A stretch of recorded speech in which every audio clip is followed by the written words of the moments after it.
Comment prendre du muscle? Aïe aïe aïe aïe aïe. Vidéo très importante en perspective. Peut-être même la vidéo la plus importante de ta vie, celle qui déterminera comment se passera ton mariage, celle qui va déterminer si tu as bien réussi ta vie ou si tu vas complètement la rater. Etc.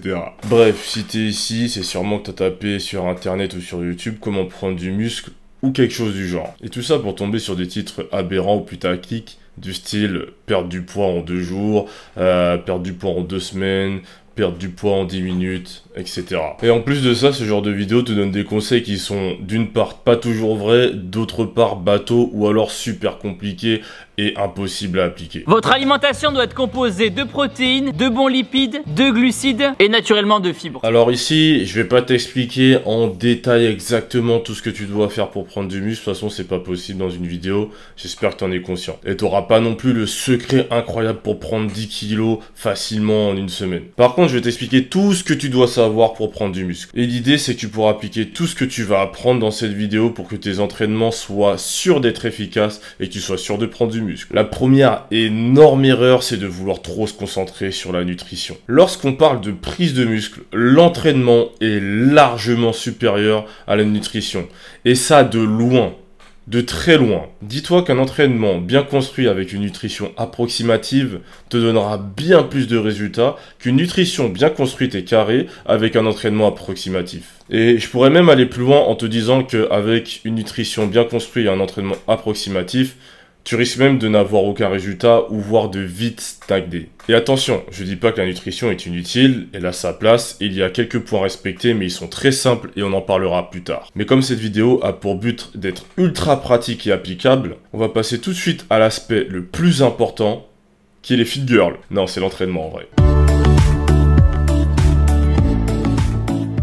L'entraînement, c'est ce qui va forcer ton corps à s'adapter en créant des signaux et des stimulus mécaniques et hormonaux.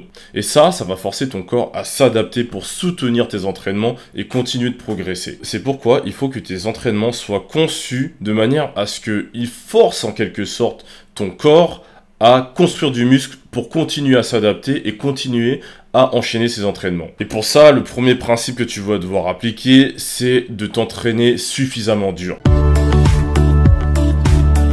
Et par dur, je veux pas dire pousser comme une bru jusqu'à ce que tu tombes sous la barre ou que la barre te tombe dessus ou encore que tu n'arrives plus à marcher. C'est bien plus construit que ça et une des premières choses que le débutant va devoir apprendre lorsqu'il va commencer à s'entraîner en musculation, c'est premièrement reconnaître ses charges maximales et deuxièmement reconnaître ses limites. En théorie, quelqu'un d'intermédiaire, donc quelqu'un qui a déjà 1 an voire 2 de musculation, a déjà d'instinct acquis ses repères. Reconnaître sa charge maximale, c'est savoir combien de répétitions tu vas pouvoir avoir en réserve à une charge donnée sur un exercice donné. Savoir par exemple que à 60 kg au squat, tu peux faire environ 15 répétitions en tout. Et pour ça, il y a des calculs, une sorte de magie noire qu'on sait faire, les coachs, qui permet de calculer le nombre de répétitions que tu peux faire avec une charge donnée en fonction de ta charge maximale, donc de ton RM. Mais pour ça, tu vas devoir travailler jusqu'à l'échec total. Et seul, c'est difficilement réalisable.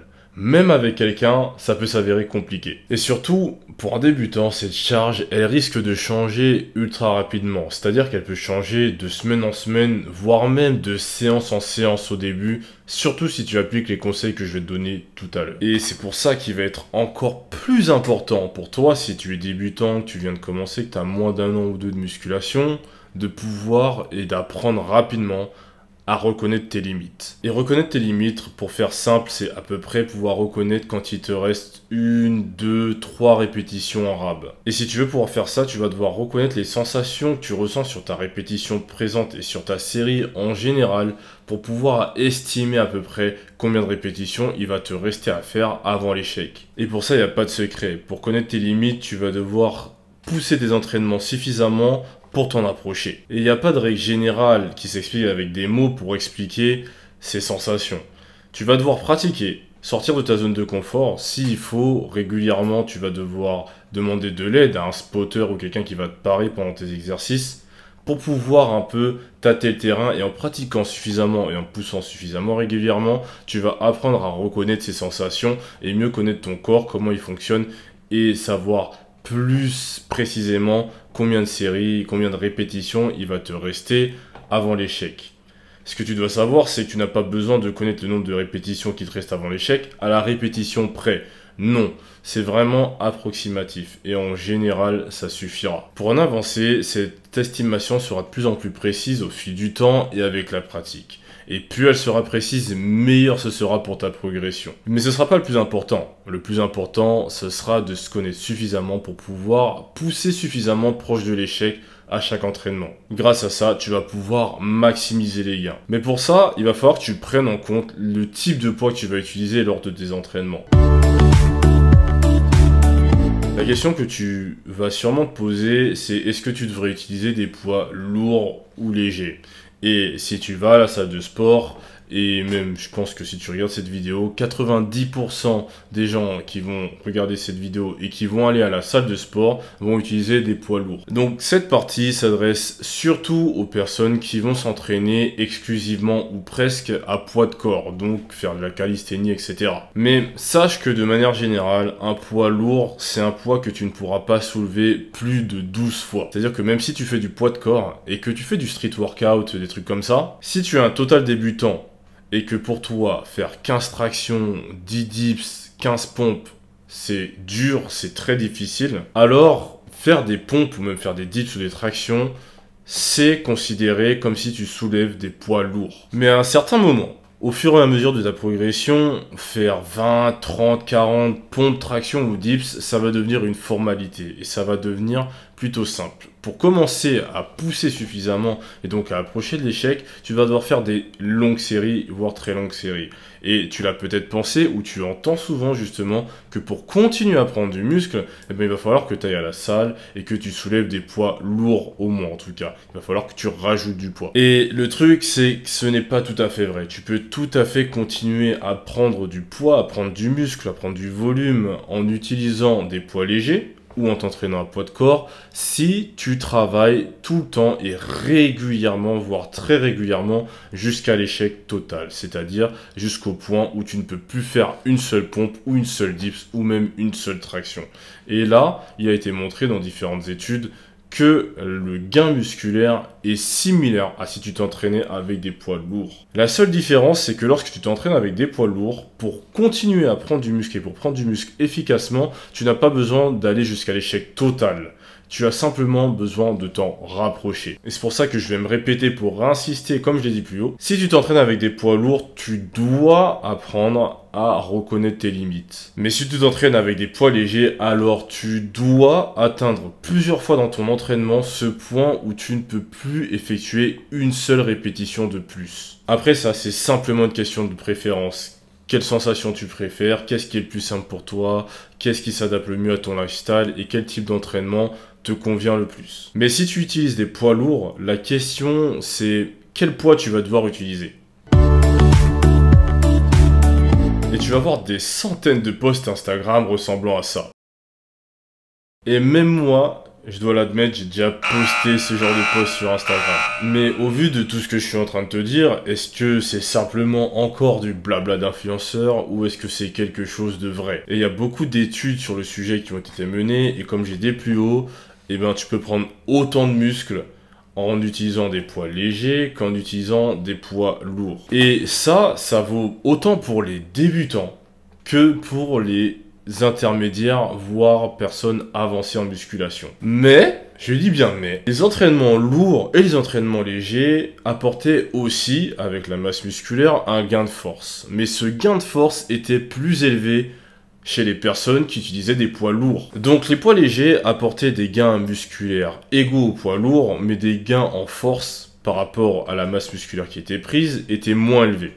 Et le truc, c'est que sur le long terme et pour la santé, les gains de force vont être plus bénéfiques même à une prise de masse musculaire, sur le long terme. Alors oui, la légende selon laquelle il faudrait faire entre 6 et 12 répétitions pour prendre du muscle serait un mythe. Et contrairement à ce qu'on pense, tu peux t'entraîner avec n'importe quel type de poids lourd, que ce soit de 1 à 3 répétitions, donc très lourd, voire entre 3 et 6 répétitions, tu prendrais autant de muscles que si tu ferais des entraînements où tu ferais des séries de 20 à 30 répétitions. Si, bien sûr, tu te rapproches suffisamment de tes limites lorsque tu s'entraînes. Attention, le poids ne doit tout de même pas être trop léger. Lorsque le poids est trop léger, alors il a été montré que les gains en force et en masse musculaire peuvent être moins élevés. Néanmoins, si ton seul but est de prendre en muscle et accessoirement en force avec ça, je te recommande quand même de rester dans cette tranche de 6 à 12 répétitions. Pourquoi? Parce que te rapprocher de l'échec lorsque tu feras 6 à 12 répétitions sera quand même plus confortable que te rapprocher de l'échec lorsque tu feras une série de 15 répétitions. Parce qu'il y aura moins de stress métabolique. Et en plus de ça, tu vas accumuler moins de fatigue que si tu utilisais des poids très lourds qui vont de 3 à 6 répétitions. Maintenant que tu connais les principes généraux sur lesquels vont s'appuyer tes entraînements et à quoi tes entraînements vont ressembler en gros, je vais maintenant t'apprendre quels exercices choisir, comment les réaliser et surtout comment bien suivre ta progression.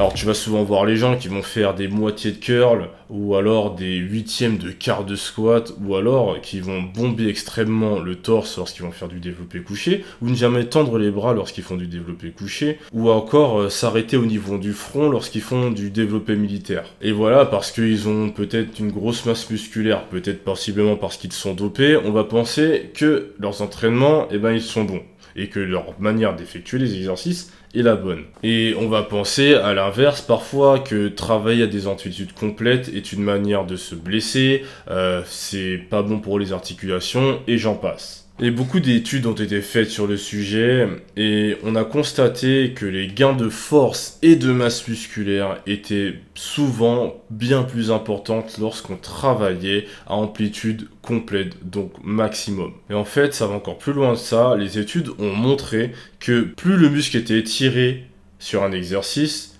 plus les gains en force et en masse musculaire étaient élevés.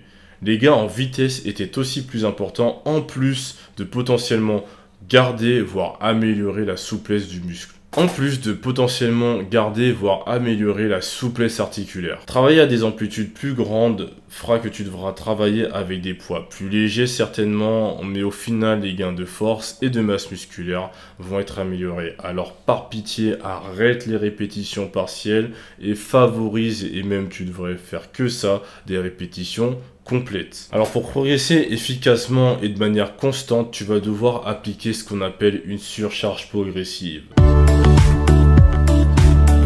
C'est-à-dire qu'au cours de tes entraînements et au fur et à mesure du temps sur tes différents exercices, tu vas mettre de plus en plus de poids. Et ça, c'est dans un monde idéal. C'est-à-dire qu'un débutant, de manière générale, va augmenter sa charge sur un exercice donné de 1 à 5 kg par semaine. Mais plus tu vas progresser, plus cette progression va ralentir. Et voici ce que tu vas faire lorsque tu ne peux pas ajouter de poids. Tu vas essayer d'augmenter le nombre de répétitions. C'est-à-dire que par exemple, tu vas essayer de passer de 12 répétitions, par exemple, à 13, 14, 15. Et tu vas toujours effectuer ton nombre de séries données avec ton temps de repos donné en essayant de finir ton entraînement à 13 ou 14 ou 15 répétitions au lieu de 12. Et lorsque tu arriveras à faire ça, tu vas essayer de revenir à 12 répétitions avec un poids plus élevé. Si tu ne peux toujours pas faire ça, tu peux toujours ajouter des séries. Par exemple, au lieu de faire 3 séries, tu vas essayer d'en faire 4 ou 5, voire 6.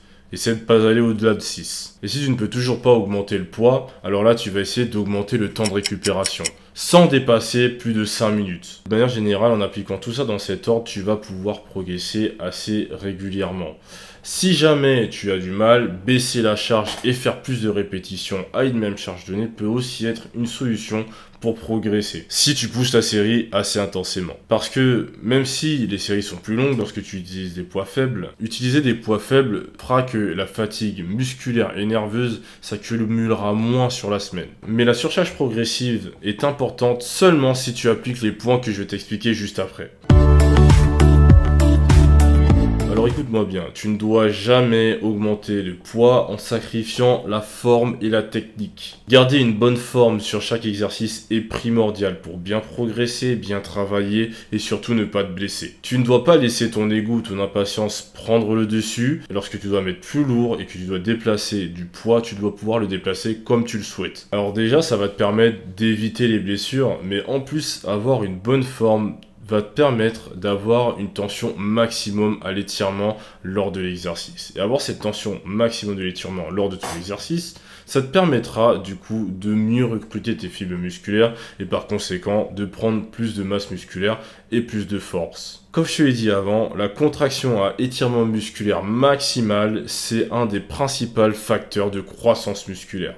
Alors respecte la forme, ça va t'aider sur tous les points. Alors tu dois te demander quelle est cette forme parfaite. Alors ça va dépendre des exercices et tu te doutes que sur cette vidéo, j'aurai pas le temps de te faire tous les exercices un à un. Alors si tu veux plus d'infos sur le sujet, premièrement, regarde sur ma chaîne YouTube, Instagram et TikTok. J'ai sûrement fait plein de vidéos sur les exercices que tu recherches. Et si ce n'est pas le cas, ou si tu as la flemme de chercher, écris-moi en commentaire l'exercice que tu voudrais que je traite dans une vidéo. Et puis comme ça, je pourrais t'expliquer la technique sur l'exercice donné en long, en large et en travers. N'oublie pas de t'abonner et de liker ma vidéo pour que je fasse plus de vidéos justement d'ailleurs. Mais pour la plupart des exercices, quitte à soulever moins lourd, à mettre un poids plus léger, tu vas devoir faire gaffe à 1. Ta posture, le placement des épaules, du bassin et du dos. Et deuxièmement, faire des répétitions complètes et éviter au maximum les répétitions partielles. Et maintenant, dans la troisième partie, je vais t'expliquer comment progresser. Et je vais aussi t'expliquer ce qui est réellement le plus important à prendre en compte lorsque tu planifies tes entraînements sur la semaine. Pour planifier correctement tes entraînements, tu vas devoir prendre en compte les exercices que tu vas utiliser, le nombre de séries, le nombre de répétitions et la fréquence de travail musculaire sur ta semaine. Alors on va commencer par les exercices. Alors, premièrement, choisir les bons exercices, les mettre dans le bon ordre, etc. C'est vraiment tout un art, c'est un art à part entière. Par contre, ne pas se tromper et faire quelque chose de correct, voire de très potable, c'est pas difficile du tout. Premièrement, maîtriser les exercices de base qui vont être généralement polyarticulaires avec des charges et des poids libres, tels que le squat, le développé couché, le rowing, le soulevé de terre, etc. Pour moi, c'est extrêmement important. Simplement parce que ce sont des exercices qui vont te permettre de développer une masse musculaire globale, donc sur l'ensemble du corps. Ça va te demander une certaine coordination, ça va travailler aussi ta souplesse articulaire et ça va limiter énormément les déséquilibres musculaires. Mais les exercices monoarticulaires, donc à isolation, peuvent avoir totalement leur place dans un programme de musculation si tu veux prendre de la masse notamment, et même si tu veux prendre de la force. Et le principal intérêt, ce serait d'accentuer le travail de certains muscles qui vont être souvent des muscles moins forts ou plus difficiles à travailler ou à cibler. Je pense par exemple aux abdos, aux mollets ou à l'arrière des épaules. Mais malheureusement, pour moi, tous les exercices ne se valent pas du tout et sont loin de se valoir.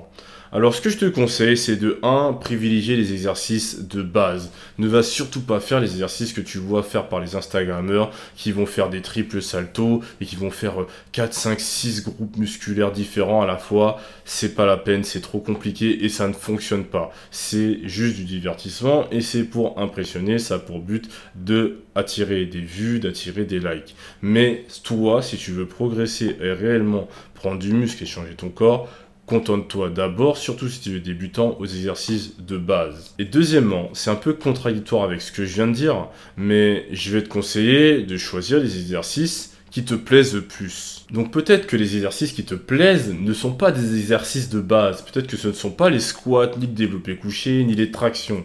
Et peut-être que ce sont des exercices farfelus. Alors, je te conseille, bon, si tu peux ne pas les faire, alors ne les fais pas. Si vraiment tu kiffes ça, je te conseillerais de continuer de rester sur les exercices de base en priorité, mais de quand même intégrer dans tes entraînements ces exercices farfelus que tu aimes faire. Parce que ce qui va être le plus important, ça va toujours être la régularité. Et faire des exercices que tu aimes vont augmenter la fréquence de tes entraînements ainsi que leur régularité. Et la fréquence et la régularité, lorsque c'est bien géré, ça surclasse tout, vraiment tout. Et enfin, le troisième conseil, c'est de ne pas te laisser guider par le ressenti. Car crois-moi, 80% du temps, lorsque tu vas faire des squats par exemple, ou du soulevé de terre, tu ne vas pas ressentir les fesses. Tu ne vas presque jamais sentir ton cul. Bon, bien sûr, tu vas le ressentir de temps en temps. Mais la majorité du temps, non. Et ça vaut surtout pour les muscles les plus forts. Et pourtant, Crois-moi, quand je te dis que sur le terrain, et ça a aussi été montré dans les études, le squat et les soulevés de terre sont les exercices qui font prendre le plus de cul. Le squat ferait même prendre plus de cul, de fesses, que le hip thrust. Pourtant, le hip thrust, tu vas sentir à mort tes fesses, mais sur le squat, tu ne vas pas les sentir. Ce n'est pas parce que tu ne sens pas un muscle qu'il ne travaille pas. Et sentir plus un muscle n'est pas forcément un gage de qualité, ça ne veut pas forcément dire que tu vas progresser plus sur un muscle si tu le sens plus. Sors-toi cette idée reçue de la tête. Alors pour faire simple, tu as juste à choisir les bons exercices, à les faire régulièrement et les muscles voulus travailleront. Et ensuite, tu vas devoir surveiller tes séries. Le problème, c'est que tu vas devoir faire coïncider deux variables entre elles.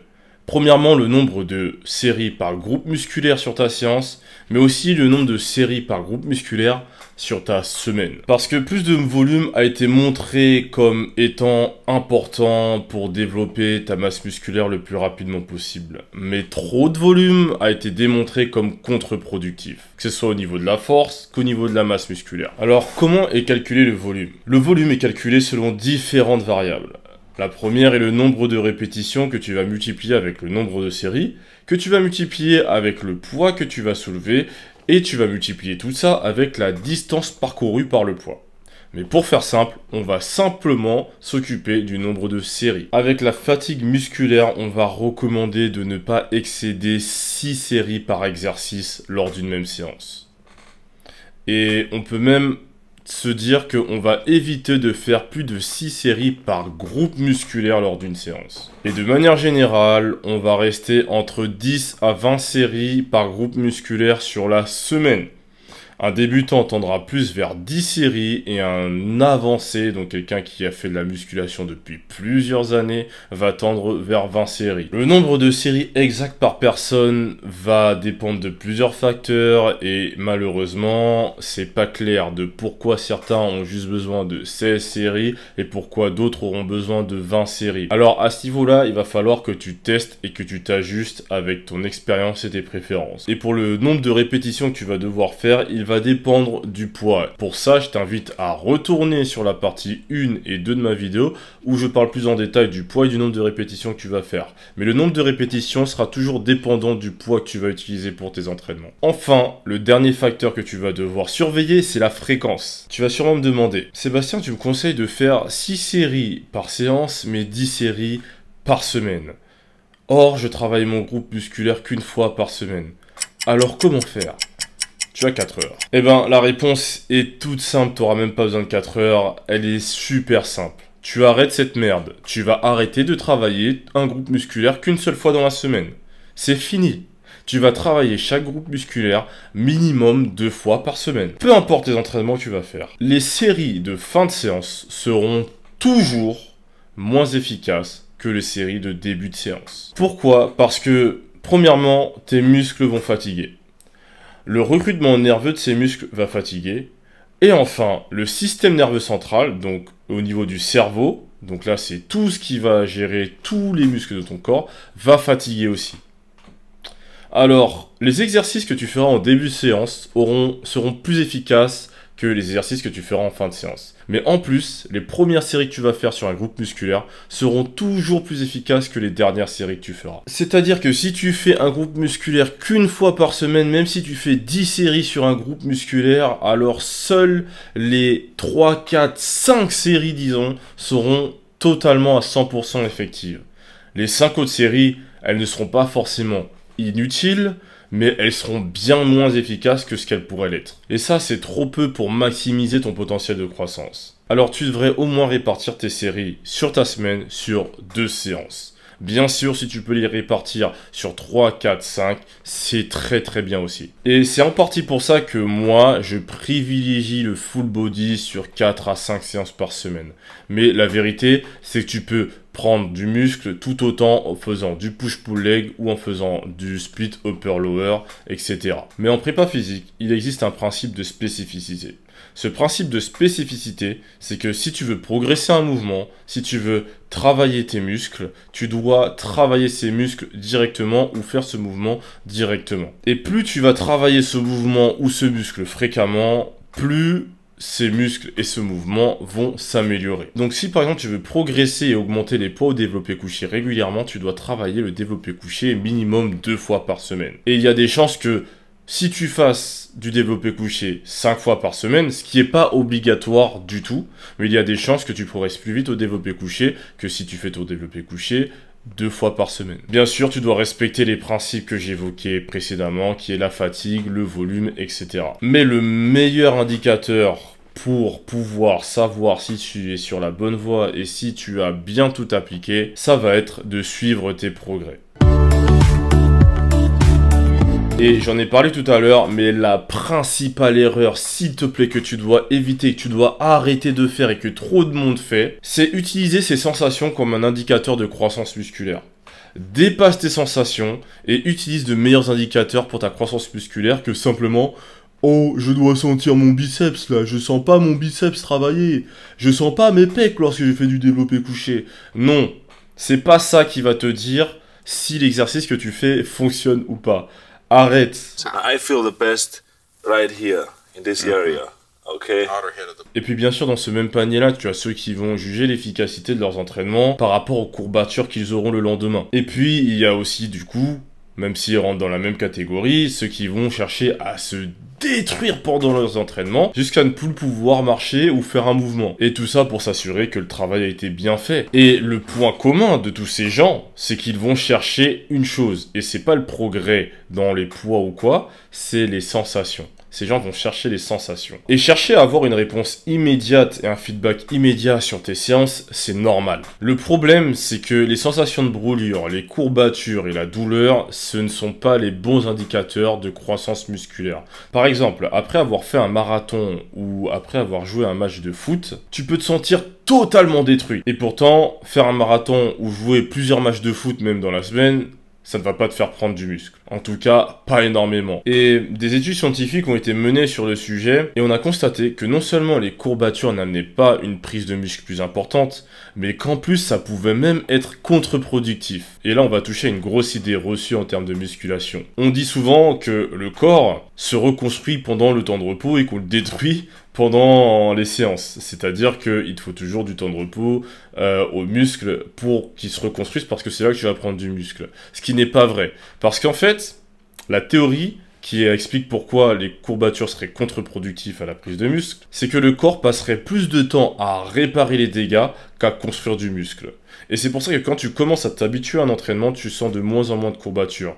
Et surtout, ce n'est pas là qu'il faut t'arrêter, parce que ça veut dire que ton corps commence à s'habituer aux exercices, et du coup, il va passer plus de temps à construire du muscle et s'adapter à l'effort que de réparer ce qui a été détruit. Et en plus de ça, beaucoup, lorsqu'ils vont se détruire et sentir la brûlure, vont chercher une congestion qui va les faire paraître plus massifs avec des plus gros muscles. Et même si la congestion fait paraître plus volumineux, le truc c'est que la congestion ne dure que 1 heure ou 2 après l'entraînement. Et on a vu que cette congestion n'entraîne pas non plus de gains musculaires notables. Alors attention, je ne dis pas que tu ne dois jamais avoir de courbatures ni de congestion, ce sont des phénomènes normaux et tu vas certainement passer par là obligatoirement, surtout si tu es débutant, que tu reprends la salle ou que tu changes tes programmes d'entraînement. Seulement, tu ne dois pas les rechercher.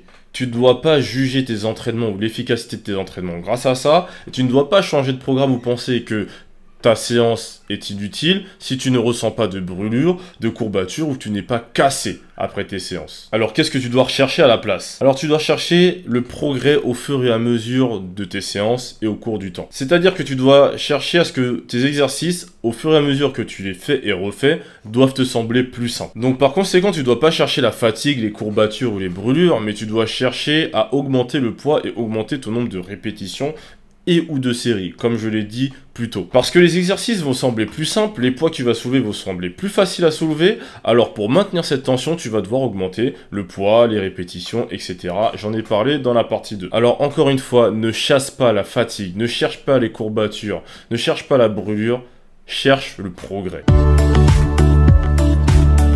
Alors avant de passer à la partie nutrition, j'ai un dernier truc à te dire et c'est pour te mettre en garde et te faire réaliser quelque chose. Tu vois souvent des tiktokeuses, youtubeurs, youtubeuses et influenceurs, etc. qui vont te dire, voilà, si tu veux prendre du muscle, fais ci, puis ça, et même, c'est pareil pour la perte de gras, hein. Si tu veux perdre du gras, fais ci, ça, etc. Et le problème, c'est que ça va souvent être bien plus complexe que ça, comme tu vois dans cette vidéo qui va certainement faire au moins une demi-heure, je pense. Tu vois qu'il y a beaucoup de variables à prendre en compte et qu'il faut jouer avec beaucoup de choses et penser à beaucoup de choses. Même si au final, ça reste très simple, tu as beaucoup de données et de variables à prendre en compte. Et malgré ça, là, tout ce que je viens de t'expliquer, c'est ce qu'on sait. Il y a beaucoup de choses qu'on ne sait pas, qu'on ne peut pas expliquer encore, en tout cas. Et même ce qu'on peut expliquer actuellement, on sait que ça fonctionne comme ça, mais on ne sait pas exactement pourquoi, et il y a moyen que, sur certains sujets, on se trompe totalement. Alors, les conseils que je te donne sont très généraux, et tu vas pouvoir les appliquer dans tes entraînements, quels qu'ils soient, pour pouvoir être sûr, dans 90% des cas, que tes entraînements fonctionnent et qui te permettent de prendre du muscle et accessoirement de la force. Alors comme je viens de te dire, tout ce que j'ai dit là est à nuancer, tout ce que je dis dans toutes mes vidéos est à nuancer. Dans mes propos, je le fais déjà, je nuance et tu comprends bien que rien n'est tout noir ni tout blanc, mais tout est gris. Mais peu importe ton niveau, applique d'abord ce qui fonctionne pour 90% des gens, et c'est ce que j'explique en général dans mes vidéos. Et ensuite, tu modifieras si exception il y a. Ensuite, c'est à toi de prendre les meilleures décisions avec les infos que je te donne. Parce que bien sûr, si tu l'as remarqué, je ne t'ai pas parlé de beaucoup de choses dans cette vidéo, telles que les techniques d'intensification, le stress métabolique, le temps de repos, etc. Simplement parce que si tu veux prendre du muscle et prendre de la force, ce sont des facteurs bien moins importants que tout ce dont je viens de te parler là. Et ils ont leur place et il faut les optimiser. Mais tu peux prendre du muscle en dormant peu, avec des courts ou des longs temps de repos, sans ou avec du stress métabolique, etc., etc. Mais ici, je t'ai parlé de 80% de ce qui t'apporte le plus de résultats, notamment si tu es débutant, et même si tu es avancé. Mais plus tu seras avancé, plus malheureusement, ou heureusement d'ailleurs, il va falloir que tu fasses attention aux détails. Sans devenir maniaque. Encore une fois, bien sûr, je parle de tout ça dans d'autres vidéos et je vais encore en parler dans d'autres vidéos lorsque ce ne sera pas fait. D'ailleurs, tu peux écrire en commentaire s'il y a des sujets que tu as envie particulièrement que je traite. Et maintenant, on va passer à la quatrième partie. Cette fois-ci, la dernière partie. On va parler de nutrition.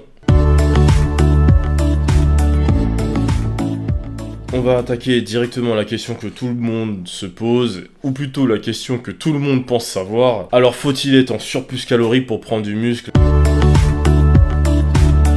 Et tu vas souvent entendre qu'il faut être en surplus calorique pour prendre du muscle, sinon ton corps n'a pas l'énergie pour construire le muscle, et ça c'est totalement faux. Alors premièrement, construire du muscle ne demande pas tant d'énergie que ça à ton muscle. Pourquoi ? Parce qu'il n'en produit pas énormément non plus par jour. Deuxièmement, tu as des réserves de gras naturellement dans le corps, et ça peut être aussi utilisé pour produire du muscle. Beaucoup d'études ont déjà été menées sur le sujet et beaucoup d'études montrent que tu peux prendre du muscle même en étant en déficit calorique et qu'un maintien calorique suffit bien souvent. Et si déficit calorique il y a, ce déficit bien sûr doit être léger et pas trop élevé. Alors non, tu n'as pas besoin d'être en surplus calorique, mais tu peux tout de même être en surplus calorique. Quelques effets positifs au sujet de la prise de muscle ont été montrés. Mais si tu es en surplus calorique, tu n'as pas besoin de faire comme beaucoup le bulk et tu n'as pas besoin de faire comme des bodybuilders qui sont en plus souvent chargés.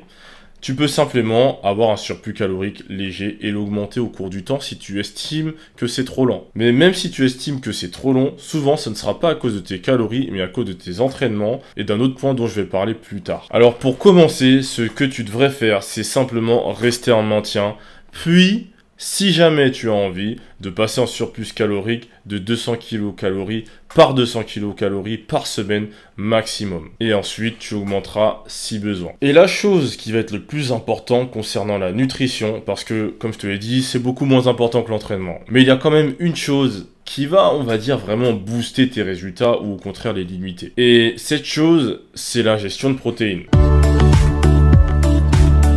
Et ce que tu vas devoir regarder, c'est le quota de protéines que tu vas manger par jour. On ne sait pas exactement le taux de protéines idéal pour prendre du muscle. Mais ce qu'on sait, c'est qu'il se situe entre environ 1,8 g et 2,2 g par kilo de poids de corps. C'est-à-dire que si tu fais 100 kg, tu devrais, si tu veux maximiser ta prise de muscle et de force, tu devrais manger entre 180 grammes à 220 grammes de protéines par jour. Certaines études montrent que 1,8 g de protéines par kilo de poids de corps par jour est suffisant. D'autres montrent que ce qui est optimal, c'est 2,2 g de protéines par poids de corps par jour. Et comme tu sais, je conseille d'essayer et d'appliquer ce qui a le plus de chances de fonctionner pour 90% des gens.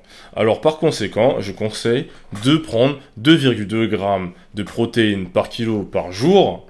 Pourquoi? Parce que, imaginons que tu es en surplus de protéines, ce n'est pas grave, parce que tu peux même aller au-dessus de 2,2 g de protéines par kilo de poids de corps par jour, et ça n'a pas de problème sur les reins, contrairement à ce qu'on pourrait penser. Alors du coup, en étant à 2,2 g, c'est simple, tu maximises les effets. C'est-à-dire qu'au pire tu en as trop, au pire tu as juste ce qu'il faut. Mais dans tous les cas, tu es sûr d'avoir tout ce qu'il te faut niveau protéines. Ensuite, si tu es légèrement en dessous, ce n'est pas très grave non plus. Ici, je te parle bien d'optimisation. Si tu es à 1,8 alors qu'il te faut 2 grammes maximum pour optimiser, ce n'est pas très grave. Tu dois avoir une alimentation variée et équilibrée, mais avec beaucoup de protéines. Mais par contre, si tu as beaucoup de masse grasse, donc que tu es en surpoids ou obèse, je te conseille pas de prendre ton poids et de le multiplier par 2,2 ou 1,8. Je te conseille plutôt de prendre les deux derniers chiffres de ta taille et de le multiplier par 2. Ça te donnera une meilleure idée du nombre de protéines que tu devrais manger par jour. C'est-à-dire que si tu fais 1m80, tu prends 80, tu le multiplies par 2 et ça te fait ton taux de protéines journalier. Concernant les protéines, tu peux très bien manger tes protéines dans ton alimentation de tous les jours, donc manger du poulet, des œufs, du poisson, etc. Mais si tu as du mal à respecter tes quotas parce que tu n'as pas assez faim, tu n'as pas assez d'appétit, alors là, les protéines en poudre peuvent t'aider. Ou ça peut être aussi simplement par souci d'efficacité. Si tu n'as pas envie ou la flemme de cuisiner des protéines, ou même par souci économique, parce que acheter 2 kg de whey est plus rentable économiquement parlant que d'acheter 2 kg de poulet. Concernant les heures, etc., la prise de sucre, quand est-ce que tu dois prendre tes protéines en poudre, j'aborderai ça dans des vidéos annexes. Alors, pour résumer la vidéo et être sûr que tu retiens bien l'essentiel, premièrement, apprends à reconnaître tes sensations lorsque tu t'approches de l'échec. Deuxièmement, tu peux prendre du muscle autant avec des poids légers si tu travailles souvent jusqu'à l'échec durant tes séances, que des poids lourds si tu travailles suffisamment proche de l'échec, mais tu n'es pas obligé d'aller jusqu'à l'échec. Troisièmement, si tu veux prendre en force, je te recommande vivement d'utiliser des poids lourds. Quatrièmement, respecte la technique des exercices et travaille à amplitude maximum, quitte à mettre moins lourd sur tes exercices. Cinquièmement, fais suffisamment de séries par exercice, mais n'en fais pas trop en une seule séance. Répartis ton nombre de séries sur ta semaine. Sixièmement, cherche les progrès, pas la sensation. Septièmement, respecte ton quota de protéines, mange 2,2 fois ton poids en grammes de protéines par jour. Vous allez mettre dans toutes les cartes en moins pour bien débuter et prendre du muscle. Rappelle-toi que l'entraînement est ultra important et bien plus que la nutrition pour avoir des progrès tangibles. N'hésitez pas à vous abonner, à partager ma vidéo, surtout pour avoir plus de contenu. N'hésitez pas aussi à liker pour me soutenir et à commenter, me dire ce que vous en pensez, me demander des sujets de vidéo, etc. Et au cas où le sujet inverse t'intéresserait, j'explique comment la perte de gras fonctionne ici. Bisous!